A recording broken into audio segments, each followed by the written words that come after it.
Isang magandang araw po muli sa ating lahat, isang mapagpalat, matagumpay, mabiyaya na araw po para sa ating lahat. Samahan niyo po muli ako sa ating pagbubulay-bulay sa salita ng Panginoon at sama-sama po tayong matuto, sama-sama po tayong tumanggap ng mga bagong revelasyon ng gagaling sa salita ng Diyos. Manalangin po muna tayo. O Diyos, makapangyarihan sa lahat, salamat sa pagkakataong muli at kasihan mo ang aming pag-aaral, Panginoon. Holy Spirit, kayo ang manguna po sa amin. Salamat po, Ama, sa pangalan ng Panginoong Hesus. Ito ang aming samot dalangin. Amen and amen. Hallelujah. Ang tema po natin ngayon ay humbleness meets our needs. Yan. Spiritually speaking po, humbleness meets our needs. Yung pagpapakumbaba natin sa Panginoon, dahil sa pagpapakumbaba natin sa Panginoon, ay kinakatagpo ng Panginoong Hesus ang lahat ng ating pangangailangan. Ang usaping ito po ay hindi lang sa pangangailangang material o financial, kundi sa pangangailangang spiritual. Kung maalala po ninyo doon sa aklat ng Ephesians chapter 1 verse, sandali po, tingnan natin. Ephesians 6:1. Ay Ephesians chapter 1 verse, tingnan ko po nang sabing doon ay, blessed be the Lord our God, sabing ganyan, na pinagpala na tayo ng bawat spiritual na pangangailangan natin. Basahin ko po. Sa Ephesians. Sa Ephesians chapter 1 verse 3, sabi niya po, magpasalamat tayo sa Diyos at Ama ng ating Panginoong Hesukristo, pinagkalooban niya tayo ng lahat ng pagpapalang espiritual dahil sa ating pakikipag-isa kay Kristo. Amen. Pagpapalang espiritual. Blessed be the Lord our God who yung bang bless niya tayo, who blessed us with every spiritual blessing in heavenly realm. So, ang usapan po natin ngayon, hallelujah, humbleness meets our need is all, ito po ay spiritual. I am talking about spiritual battle na pangangailangan natin to overcome po sa mga lalang at hatid ng kaaway sa ating mga buhay. Bilang mga anak ng Diyos, hallelujah, wala po tayong magagawa kung wala si Kristo. Amen. Humbleness, ito po ay isang attitude. Is an attitude is the key to both personal fulfillment and healthy relationship with others. Syempre ito po, ang makikinabang din dito ay syempre tayo, number one. At yung mga tao na nakapaligid sa atin, ng ating pamilya, at yung mga mahal natin sa buhay, ang ating mga kaibigan. Kasi tinuturuan tayo nito kung paano makipag-deal sa buhay. Tinuturuan tayo how to deal with the situations or with the people around us. It teaches us, humbleness teaches us to deal with situations. Amen. Recognizing our dependence to God. Napakahalaga po na tayo bilang mga manlalakbay, bilang mga anak ng Diyos, ay always recognize our need to God, yung ating pangangailangan sa Diyos. When we are in yung bang pag tayo po ay yung nagugulumihanan, yan. Kung tayo ay nagugulumihanan, if we are in doubt, in fear, if we are hurt or hurting and discomfort, minsan yung pakiramdam natin, yung bang yung bang mas mataas. Yung feeling natin, yung emotion, yun yung nagki-carried away sa atin, which is not, hindi po dapat. I mean, it's fine, it's okay not to be okay. Kaya lang, yung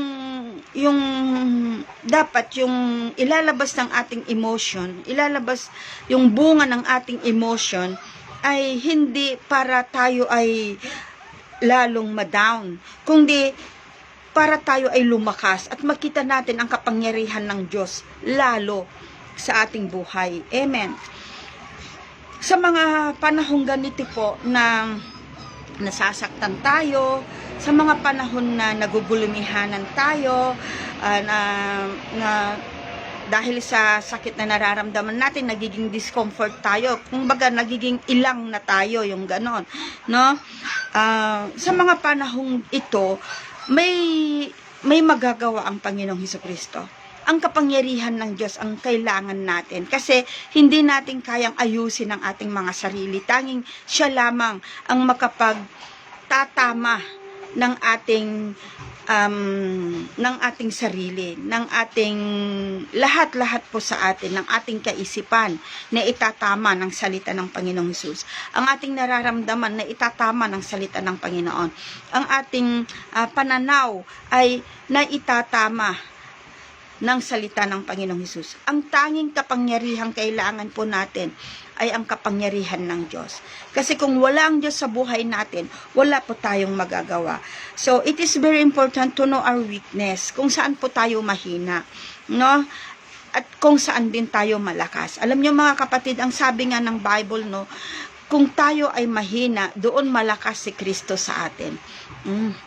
Saan ba tayo mahina? Mostly saan tayo mahina? Maraming magulang, ang kahinaan nila yung kanilang mga anak, na kung ang anak ay yung bang nagtampo, yung ganon, nandun yung kahinaan nila, nandun yung takot, nandun yung pangamba, ganyan. Hallelujah. Tanging kapangyarihan lamang ng Diyos ang makakakilos at makakaayos ng bawat sitwasyon natin. Amen. For example, saan ba tayo mahina? Kung mahina tayo doon sa parte na pag yung sinasabi ng tao na hindi naman natin ginagawa o hindi naman natin pagkatao o hindi naman yun ang ating layunin, pero sa sinasabi ng tao ay parang nagiging iba yung layunin mo. Tandaan natin, hindi tayo yung sinasabi ng taong tayo. Example, yung sila na yung nagdi-therefore conclude na ganun ang layunin natin sa buhay, sa mga bagay-bagay na gusto nilang makita for their own satisfaction. Yan. Hindi po.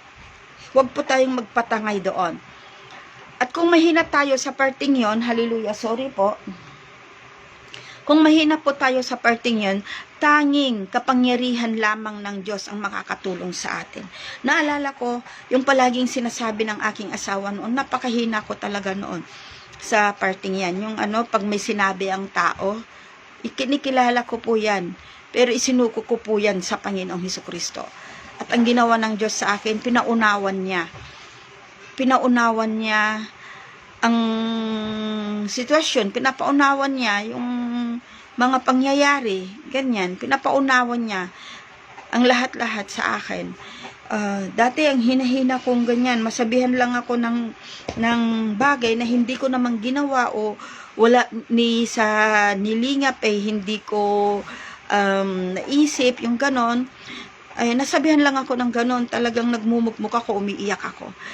At salamat, binigyan ako ng asawa na sabi ko ngang ganyan, palagi kong sinasabi pa, magsalita ka lang dahil nakikinig naman ako.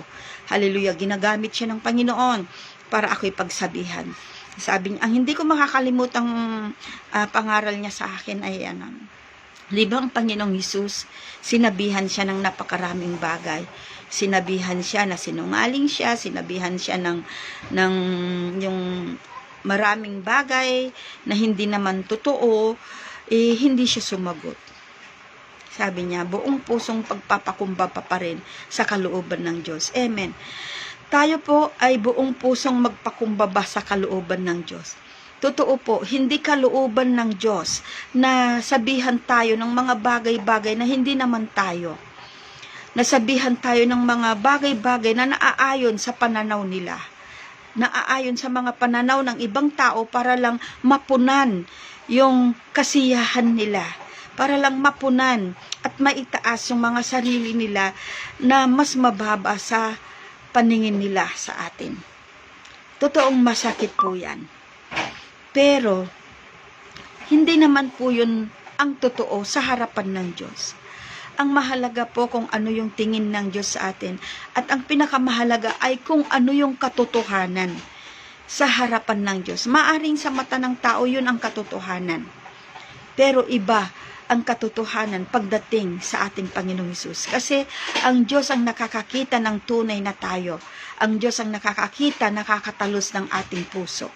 At kahit nga po ang diablong Satanas, hindi niya alam ang laman ng ating isip. Hindi niya po yan nababasa. Pero ang kapangyarihan ng Diyos, dahil sa makapangyarihan siya, siya lamang nakakatagos. Kaya mabuhay po tayo para sa kapurihan ng Panginoong Hesukristo. Amen. Hallelujah. So, it is very important to know our weaknesses and strength. Asking for help when needed. At tayo ay humingi ng tulong kung kinakailangan natin ito. Kagaya ko, nanghingi ako always my shoulder to cry on before ay ang aking asawa. Palagi ko siyang sinasabihan na kasi kilala niya bukod sa Panginoong Hesukristo at maari na rin siguro sa aking mga kapatid, mas matagal kong nakasamang aking asawa at mas kilala niya ako kaysa sa iba. Nakikita niya ang lahat-lahat sa akin. Hallelujah. Kaya nakikinig din naman ako po sa kanya at sinasabihan naman po niya ako. Kahit masakit, pero sinasabihan niya ako in gentle way. Yun nga, ang hindi ko makalimutan na sinabi niya sa akin ay, maingay yan dito. Hindi ko makakalimutan yung sinabi niya sa akin na ang Panginoong Hesus nga humarap, tinuligsa, pinagsabihan ng mga hindi totoo, pero hindi siya sumagot. Dahil ang pagpapakumbaba niya ay para matupad ang kalooban ng Diyos sa buhay niya. May mga pagkakataon kailangan nating daanan lahat ng sakit. Kailangan nating pagdaanan lahat yan. Yung betrayal, kailangan nating pagdaanan yung anumang masakit na yung mga unfairness, yung mga ganon, unfairness. Kailangan nating pagdaanan yung mga masasakit na pangyayari sa atin bilang mga Kristiyano para maganap ang kalooban ng Diyos sa ating buhay. Hallelujah.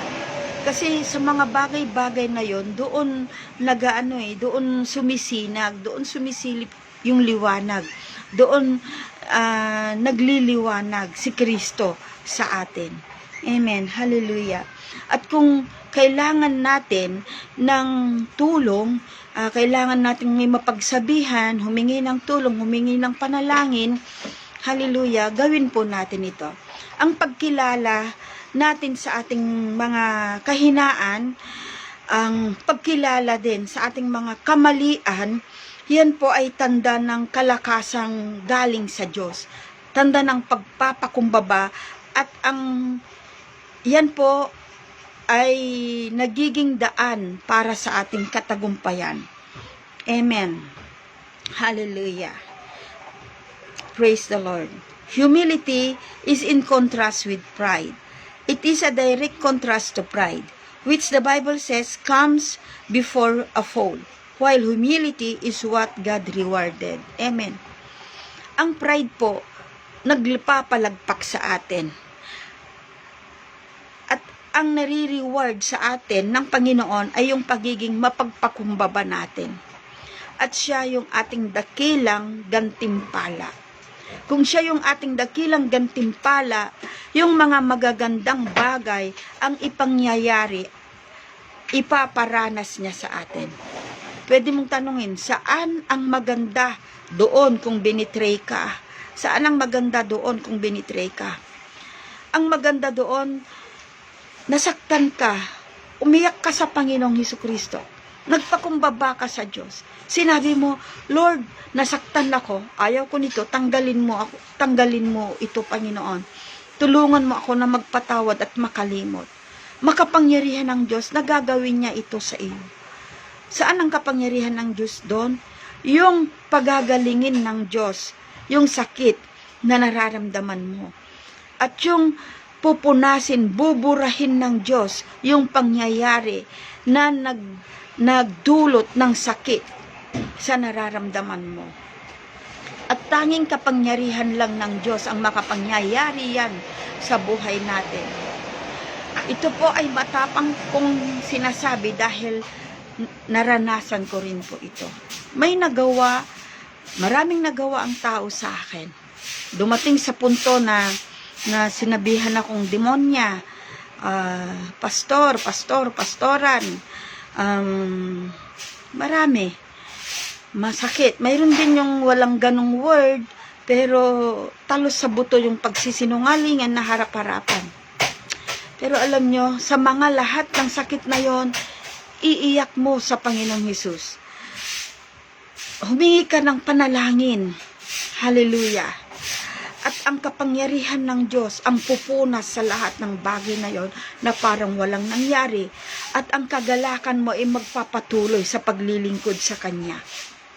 Amen. Yun po yung living a life, Lord God, sa kapuspusan. Amen. So, living a life in fullness of life ay hindi lang po dahil may pera ka, dahil mayaman ka, dahil hindi ka naghihikahos. Hallelujah. Hindi lang po doon. Kundi, kahit na naghihikahos ka, kahit na salat ka, kahit may sakit at nararamdaman ka, still, masasabi mo that you are living a life in fullness. Kasi, yung tiwala mo sa Panginoon, yung pananampalataya mo, yung pagmamahal mo sa Diyos, ang nagpapanatili sa'yo. Yung nagpapatatag sa'yo. Hallelujah. Yung grateful spirit mo, hallelujah. Grateful spirit, hindi dahil sa mayroong ka lahat ng bagay, kundi grateful ka kasi kilala mo si Lord dahil siya yung naging Diyos mo, siya yung naging sandigan mo, siya yung naging kapitan mo. Hallelujah. Then you are blessed. You are living a life to the fullest. Amen. So, wag nating ikandado ang ating sarili sa maling pagpapakumbaba. Don't lock yourself into false humility. Don't fall into the trap of false humility. Yung pinapakita nating matatag tayo, hindi tayo nasasaktan, yung pinapakita nating okay lang, yung mga ganyan, hallelujah, even though you're not okay, it's false humility. No? Pag it's okay to admit that you're not okay. At sa mga napagsabihan naman, hallelujah, ang ating gagawin lang ay to pray, to stand in the gap sa kanila. Amen. Hallelujah. Kung minsan nararamdaman tayo that there is something wrong, I'm not okay, yung ganyan, marahil yan ay panawagan ng Diyos na kailangan mong manalangin. Kasi alam niyo yung troubled mind, nung namasyal kami sa Luneta, way back, ang tagal-tagal na noon, sa gawain ng mga kabataan noon, may nakita ko doon na quotations na nagsabi na a troubled soul, kulang daw yun ng panalangin. Totoo. Kung minsan kaya tayo nagugulumihanan, kaya tayo troubled, kaya tayo hindi makatulog, dahil maaring may pinapagawa sa atin ng Lord. Kagabi, hindi ako makatulog. Nagpipray naman ako, pero anong oras na? 1:30 na, 2:00 na, hindi pa rin ako makatulog. Hallelujah. Ikot ako ng ikot, di ako makatulog. So, pinagpray ko na lahat. Pinagpray ko ang pamilya ko. Yan, pinagpray ko. Tapos di pa rin ako makatulog. At nung tinignan ko ang aking cellphone, may message pala sa group chat namin. Hallelujah. At nung minessage ko na, kung sakaling may nanonood man nito, nakasamahan ko sa couples, sorry po, napatawag ako doon sa couples. Ano ko nga sana, yung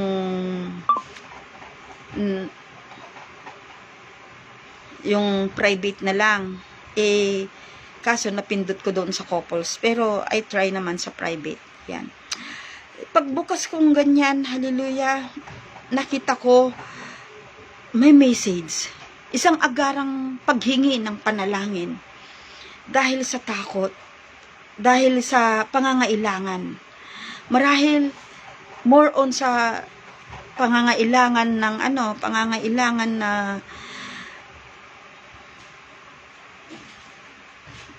ng panalangin dahil sa kalagayan. Kung minsan kaya tayo hindi makatulog, hindi tayo mapalaki, mapakali. Sorry po Kung minsan namimilipit talaga yung aking dila. Kung minsan hindi tayo mapalaki, mapakali, at hindi tayo makatulog. Marahil ay may gustong ipagawa sa atin ng Panginoon. Pray in the Spirit. Hindi, nakailang bangon din ako. Lord, ano po ba, Lord? Ano po ba, Lord? Hanggang sa nakita ko nga po yung message. And I believe, yun po yung gustong ipagawa sa akin ng Panginoon. At nung nagawa ko yun, parang naibsan yung sakit ng ulo ko kasi sumasakit na yung ulo ko kasi hindi ako makatulog. Nung nagawa ko yun, hallelujah, naibsan. Mamaya ng konti, hallelujah, nakatulog na po ako. Purihin ng Panginoon. Apart from God, we are nothing. Maliban sa Diyos, kung hiwalay tayo sa Diyos, wala tayo. Wala tayong kabuluhan. Makamtan man natin ang lahat kung wala tayo sa Panginoong Hesukristo. Marahil kilala mo ang Panginoon, pero wala ka namang tamang relasyon sa Kanya. Wala ka namang panahon sa Diyos. Wala ka namang oras na ibinibigay para sa Panginoon. Masakit mang pakinggan, pero kahit mayroon ka ng lahat ng bagay dito sa mundong ito, kung wala kang Kristo sa buhay, sa puso, at si Kristo ay nasa utak at nasa nguso lang, wala ka pa rin kabuluhan. Amen.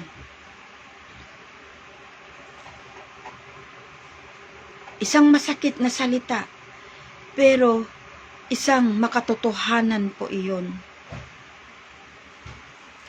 na pagpapakita ng pangangailangan ng tao sa Diyos.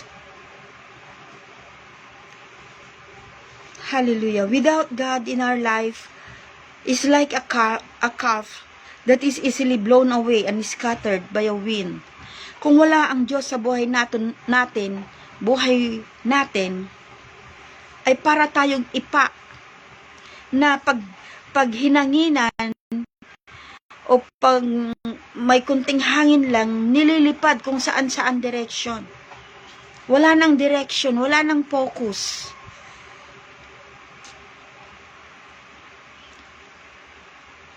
Kung walang Diyos sa buhay natin, madali lang tayong mapasunod kung saan ang hangin. Madali lang tayong mapasunod sa mga uso na hindi naman karapat-dapat o maganda sa paningin ng Diyos. Kahit minsan ito ay lampas na sa ating kakayahan. Gusto kong bigyan ng diin dito ang kahalagahan ni Kristo sa buhay ng tao. Mahalaga si Kristo. Kailangan natin si Kristo. Hindi ka pwedeng bumili ng kapayapaan, pero ang Diyos, pwede kanyang bigyan ng kapayapaan. Pwede kang makabili ng mga bagay-bagay para makontento ka. Pero sa likod ng mga bagay-bagay ay hindi mapupunan ang kakulangan na nararamdaman mo. Ang Diyos, pwede niyang punan kung anuman ang kakulangan na nararamdaman mo. Palagi kang naghahabol ng mga bagay-bagay na gusto mo, mga bagay-bagay na ninanais at binimithi mo. Pero ang Diyos, ginagawa kanyang masaya at kontento sa kung anuman meron ka. Sa paghahabol natin sa mga bagay-bagay sa mundong ito, maaari tayo ay yung iba nagkakabaon na sa utang, yung iba nakakagawa ng hindi tama sa paningin ng Diyos at sa paningin ng tao.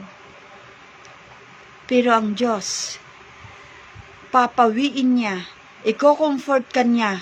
Kung mayroon ka mang gustong bagay, i-comfort, bibigyan ka ng tamang kaisipan, kapangyarihan lamang ng Diyos ang makakagawa nun, na magiging masaya ka kahit wala ka ng mga bagay-bagay na tinatamasa ng ibang tao o ng mundong ito.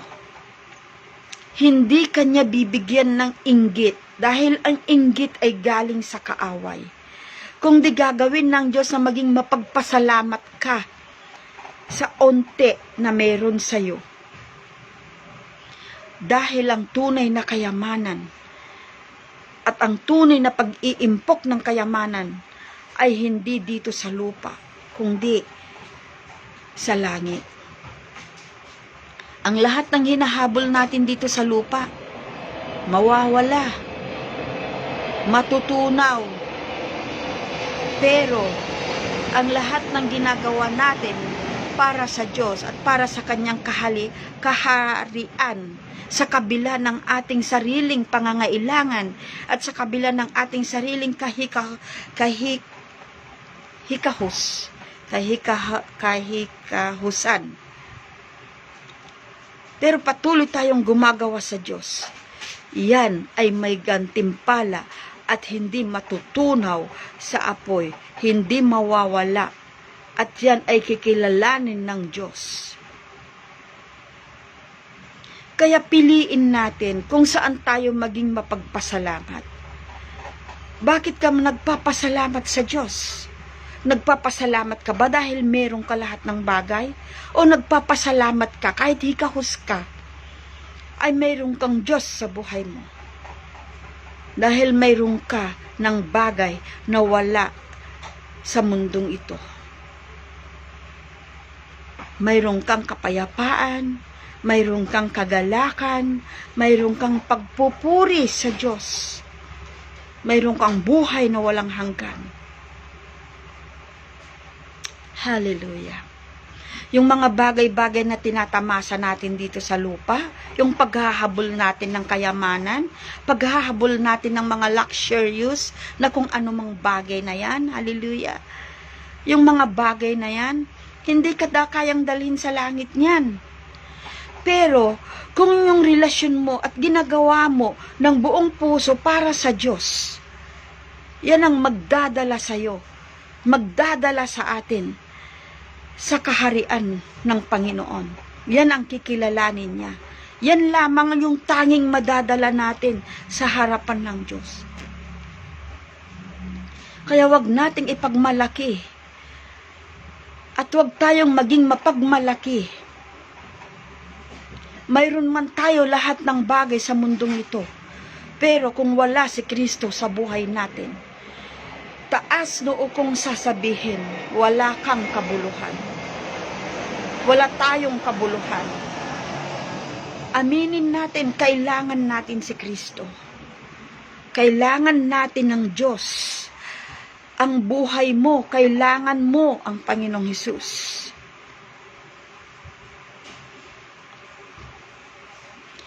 Ang mga bagay-bagay sa lupa, pansamantala lang yan magpapasaya. Pero, ang bagay-bagay para sa Panginoong Hesus, kailanman, yan ay mananatiling kagalakan at nakatatak sa puso at isip ng Panginoon. Kaya kahit na pinagdaraanan natin yung mga hirap ng buhay dito sa lupa, gaya ng nagawan tayo ng hindi maganda ng ating kapwa, o wala man tayo ng mga bagay-bagay na hinahabol ng tao, daanan natin ng may pasasalamat sa Panginoon. Gaya ng Panginoong Hesus, nung humarap siya at tinuligsa siya at sinabihan siya ng lahat ng bagay-bagay na hindi totoo laban sa kanya. Hindi siya umimik. Bakit niya pinabayaan? At bakit ko rin nasabing daanan lang natin yon, na may pasasalamat, pagtitiwala, buong pusong pagpapakumbaba. Kaya nga kailangan natin ng Diyos kailangan natin ng Espiritu ng Diyos kasi hindi tayo magtatagumpay ng tunay na katagumpayan kung wala si Kristo na gagawa nun para sa atin. Kaya nating daanan yun. Bakit? Kasi sumasa atin ang Espiritu ng Diyos. At kaya nating daanan yun dahil mayroong kalooban ng Diyos sa buhay natin na dapat natin lakaran. At dapat nating mapagtagumpayan, gaya ni Kristo. Nung humarap siya, at siya ay tinulugsa at sinabihan ng lahat ng bagay na hindi totoo. Kaya siya hindi sumagot kasi mayroong dulo siyang tinitignan. Kailangang matupad ang kalooban ng Diyos. Kailangan mangyari ang kanyang purpose. Kailangan mangyari ang layunin ng kanyang kapanganakan. Ganyan din po sa buhay natin. Lahat ng gawa ng kaaway ipapadala. Lahat ng pagtutuligsa, lahat ng betrayal, lahat ng nakikita natin hindi dapat, lahat ng sinasabi ng ating utak na pangangatwiran ng tao, lahat yan ipapadala. Maging ang kahikahusan, ang pangangailangan, no? Maging ang sakit at karamdaman, nothing can separate us from the love of Jesus. And in that, nothing can hinder us. Hallelujah.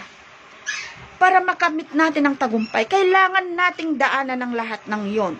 Kasama yan sa buhay. Para nang sa ganon, hallelujah, magawa natin ang kalooban ng Diyos na matatag. So, kailangan natin ang pagpapakumbaba sa Panginoon. Kasi, hindi mangyayari ang kalooban ng Diyos sa buhay natin without us knowing, hallelujah, humbleness. Without us knowing our dependence to God, na kailangan natin ng Panginoon. Sabi nila, ang buhay ay, yung bang cruel, ang buhay ay, yung hindi, may tawag sila dun hindi patas, sabi nila, oo po. Kasi nandito po tayo sa lupa. And we are human being. Pag sinampal ka nga, masakit No? Pag sinabihan ka ng di tama, masakit.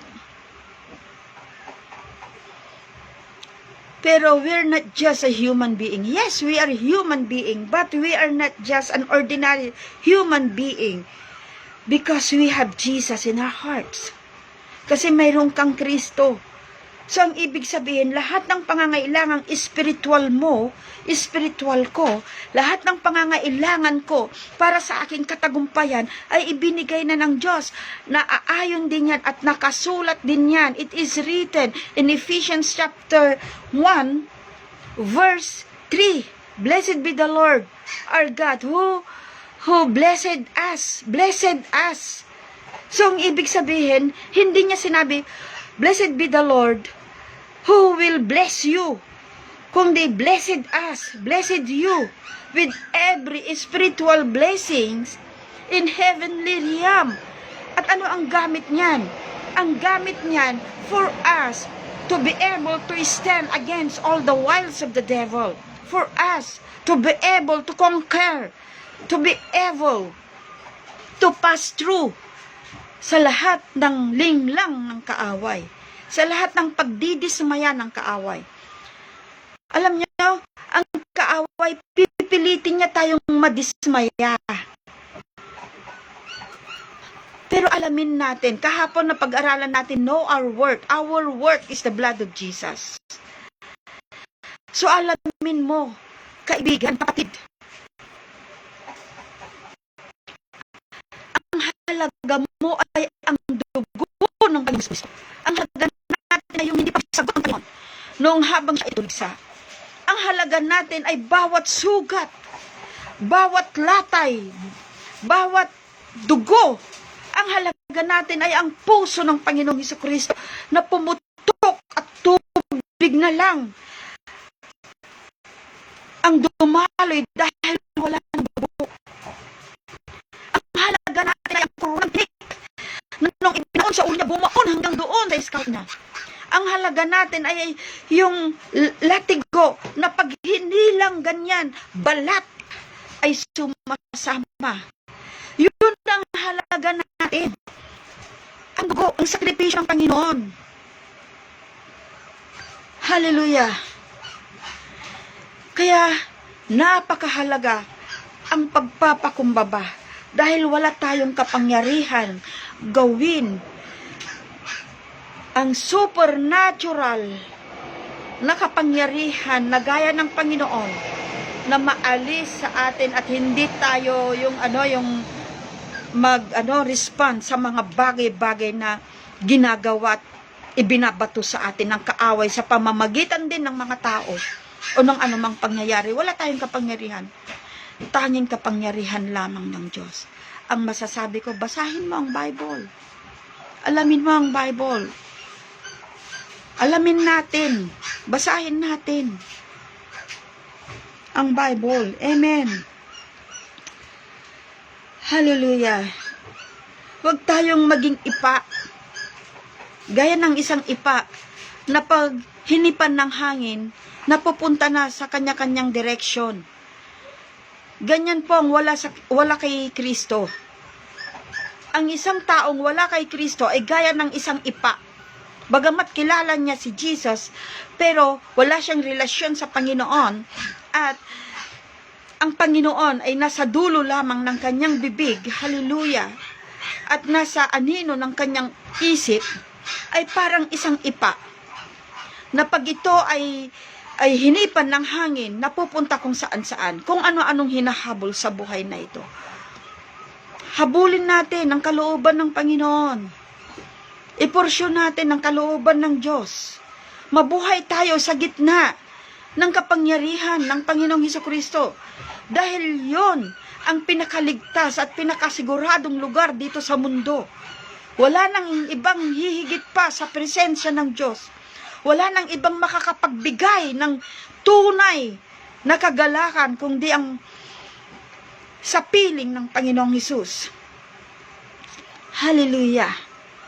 Magkaiba po ang kagalakan sa kasiyahan. Maganda na masaya ang tao. Dahil yun naman ang hanap ng tao kasiyahan. Pero ang kasiyahan ay nawawala sa oras na nawala na yung nagdulot ng kasiyahan. Pero ang kagalakan nananatili at galing yan sa malalim, sa kaibuturan ng ating puso. Kung minsan hindi nga natin kayang ipaliwanag Kasi kapangyarihan ng Diyos, hindi natin kayang ipaliwanag. Ang kagalakan ay nananatili sa atin. Paano ko nasabing nananatili ang kagalakan? Hikahos ka, pero may kagalakan ka. Bakit? Galing sa Diyos yun Ang kagalakan ay mas mataas, mas matimbang kaysa kasiyahan. Ang kagalakan ay nagmumula sa Diyos. Hanapin natin ang kagalakan. Kaibigan, kapatid, hallelujah, hanapin natin ang kagalakan. Kaibigan, kung wala ka pang relasyon sa Panginoong Hesukristo, yung nararamdaman mo ngayon, mawawala yan. Pero kung may relasyon ka sa Panginoong Hesus, mananatili ang kagalakan na yan. Na kahit nandun ka man, kahit may takot ka, natural. Dahil tao ka, nagkakaroon ka ng takot. Pero yung takot na yan ay dadaan lang. Dahil mangingibabaw ang salita ng Panginoong Hesus na nabasa mo, nangingibabaw ang pangungusap ng Diyos. Kaya mangingibabaw pa rin ang kagalakan sa kabila ng takot kung mayroon ka man nito. Amen. Hallelujah. Pangamba. Mas mangingibabaw ang kagalakan kaysa anumang uri ng pangamba. Bakit? Kasi mayroon tayong salita ng Panginoon. Kilala natin ang Panginoong Hesukristo. Hallelujah. Ano ang sabi ng Panginoon? Hallelujah. Lumapit kayo sa akin. Lumapit kayo sa akin. Hindi niya sinabi na lumapit kung kanino man. Sa panahon ng pangangailangan natin, sa panahon na kailangan natin ng tapang ng kalooban, sa panahon na kailangan natin ng direksyon, sa panahon na kailangan natin ng kapayapaan. Kanino at sino ang nagsabi? Kanino tayo dapat lumapit? Come unto me, all of you who are weary and heavenly laden, and I will give you rest.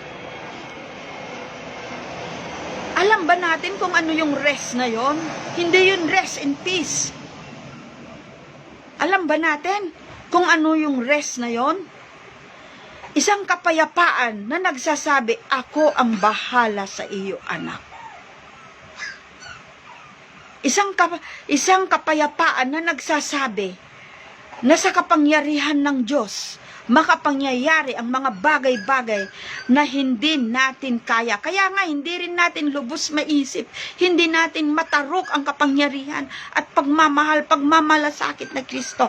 Maliban na tayo ay talagang lumalapit sa Kanya, nagpapakumbaba. Sa pagpapakumbaba natin sa Panginoong Hesus, nagpapakilala siya ng lubos-lubusan.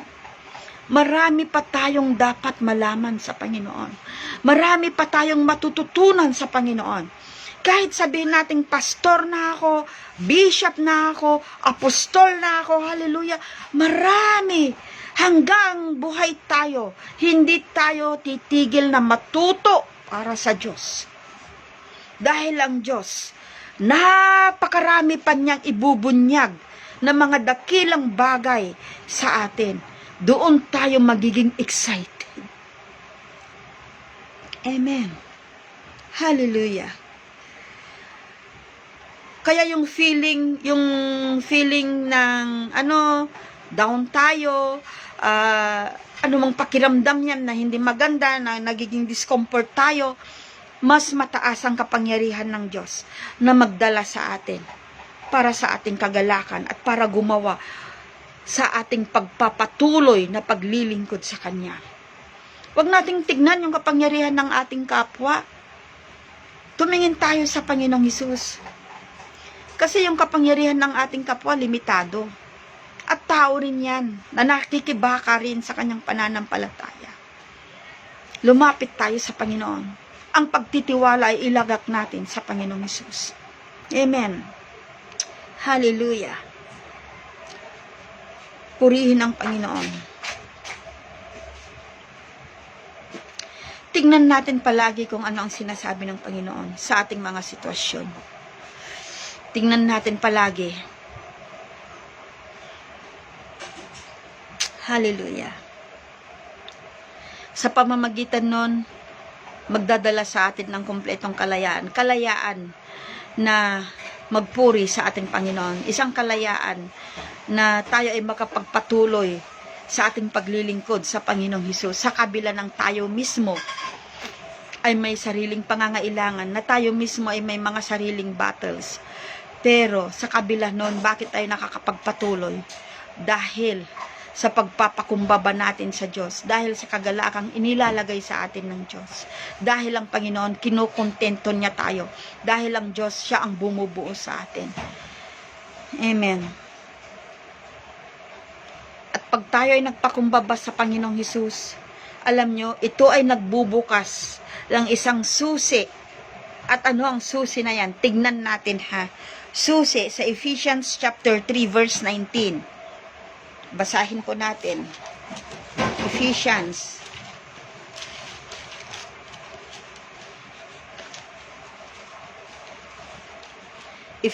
chapter 3 verse 19.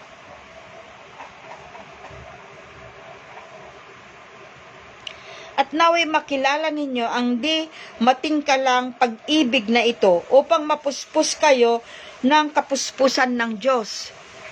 Amen. Ang lalim naman ng Tagalog na ito, reading from Poimen Bible. Poimen po ito na Tagalog. Ang sabi,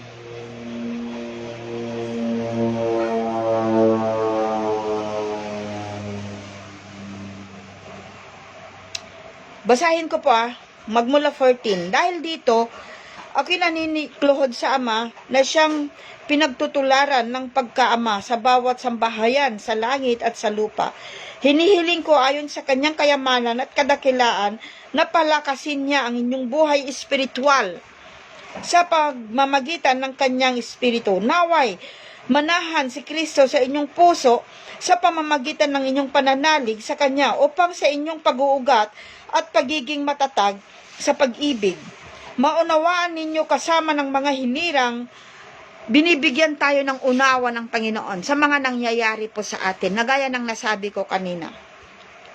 Sa pagpapakumbaba natin sa Panginoon, sa mga bagay-bagay na nangyayari sa atin, nakasulat din po dito na ang Diyos ay nagbibigay sa atin ng kaunawaan. Maunawaan ninyo kasama ng mga hinirang kung gaano kadakil ang pag-ibig ni Kristo. At naway makilala ninyo ang di matingkalang pag-ibig na ito upang mapuspos kayo ng kapuspusan ng Diyos. Sa Diyos na nakakagawa ng higit kaysa lahat ng maaari nating hilingin at isipin. Sa pamamagitan ng kanyang kapangyarihang naghahari sa atin. Amen. Sa pamamagitan ng kanyang kapangyarihang naghahari sa atin. Sa kanyang kapurihan, sa pamamagitan ng Iglesia ni Kristo, magpakailanman. Amen. Hallelujah. Sa pamamagitan, yung Iglesia ni Kristo, baka sabi nyo, Iglesia ni Kristo na naman yun, na hindi po. Ang Iglesia ni Kristo, yung tayo mismo. Amen. We are the temple of God. Tayo po mismo. We are the called out ones. Hindi po yung Iglesia ni Kristo. Amen. Hallelujah. So, once na nag-humble tayo sa Panginoon, kinilala natin yung ating mga kahinaan, maging yung ating mga pagkakamali, yan ay pagpapakita ng pagpapakumbaba sa Diyos. Na kung saan, doon din po ay kinikilala natin ang pangangailangan natin sa Panginoong Hesukristo. Yan po ay nagbubukas para lalo natin siyang makilala, lalo siyang kumilos sa ating mga buhay. Purihin ang Panginoon. Muli po, masasabi ko, kung wala ang Diyos sa buhay natin, wala tayo. Wala tayong halaga. Ang Diyos lang ang nagbibigay ng halaga sa ating. At kung wala ang Diyos sa buhay natin, wala tayong magagawa. Hindi natin kayang gawin yung mga bagay-bagay na nakakalugod mismo sa Kanya. Kaibigan, kung wala ka pang relasyon sa Panginoon, bagamat kilala mo ang Diyos, dahil lahat naman kilala ang Diyos kahit nga yung mga hindi nananampalataya sa Panginoong Hesus, yung mga nagsasabing si Kristo ay isang propeta lamang, kilala din nila si Kristo. Kahit nga ang mga demonyo, si Satanas mismo, kilala niya ang Panginoong Hesus. Kung hindi mo pa nakikilala ang katauhan ng Diyos at ang ginawa ng Diyos sa iyo, ang kapangyarihan ng Diyos sa iyo, ang pagmamahal ng Diyos sa iyo, ngayon, kilalanin mo ang Panginoong Hesus sa puso.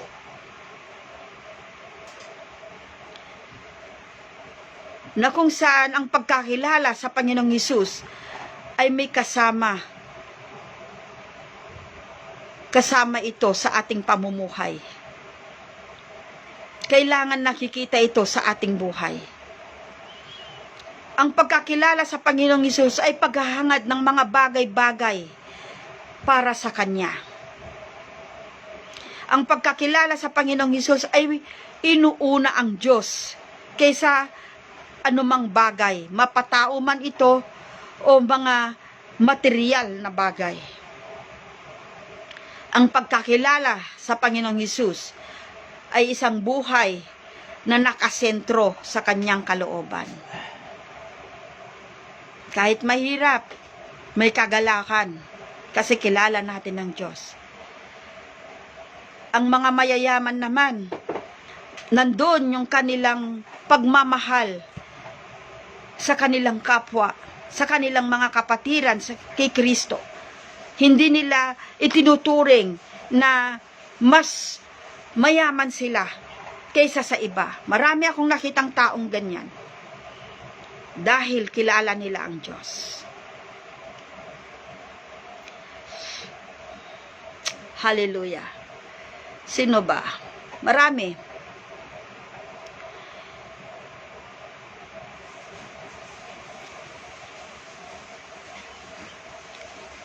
Gusto lang ng Diyos na kumilos po tayo ng tama sa kanyang harapan. Tingnan natin kung paano niya tinitingnan ng mga bagay-bagay. Maramdaman natin kung anong nararamdaman ng kanyang puso. Kaya mahirap humusga eh. Huwag nating husgahan ang ating kapwa. Palaging ang mata natin ay nakatingin sa Diyos. At kung sakali man hindi natin naiwasan nakapanghusga tayo, humingi tayo kaagad ng tawad sa Panginoon. Wala tayong karapatan na humusga ng ating kapwa.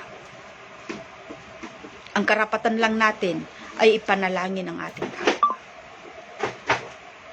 Kung gusto mong maging makabuluhan ang buhay mo, kaibigan, kung gusto mong makabuluhan ang buhay mo, tao, hallelujah, sa oras na ito, sumunod ka sa panalangin pagtanggap na ito. Dahil sa buhay na ito, hindi mo madadala yan. Kung ano man yung tinatamasa mo, pero wala dyan ang kapurihan ng Panginoon, batingaw-ngaw lang yan. Gusto mong maging makabuluhan ang buhay mo, hallelujah, may kaganapan ng buhay mo, kilalanin mo ang Diyos. Tanggapin mo siya bilang Diyos, Panginoon at sariling tagapagligtas. Sandali lang po ako. Kumulo yun, oh. Hallelujah. Sumunod po kayo. Panginoong Hesus, sa oras pong ito lumalapit ako sa iyo, nagpapakumbaba. Patawarin mo ako, Panginoon, sa lahat ng aking nagawang kasalanan. Sinasadya man o hindi, patawad, Panginoon. Linisin mo po ako, Panginoon. Hallelujah. Sa oras pong ito, binubuksan ko ang aking puso. Ang aking buong katauhan. Tinatanggap kita, O Diyos. Bilang Diyos, Panginoon, sariling tagapagligtas ng buhay ko.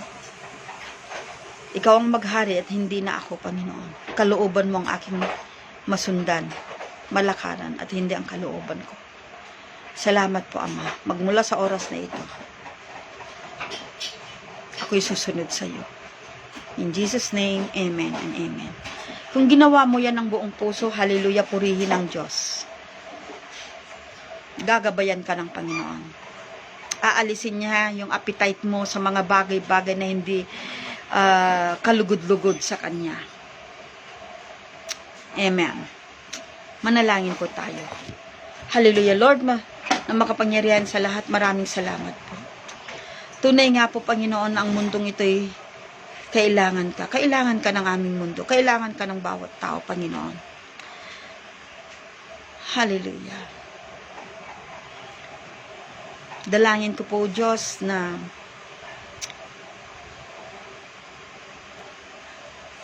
makita ng tao ang pangangailangan nila sa iyo.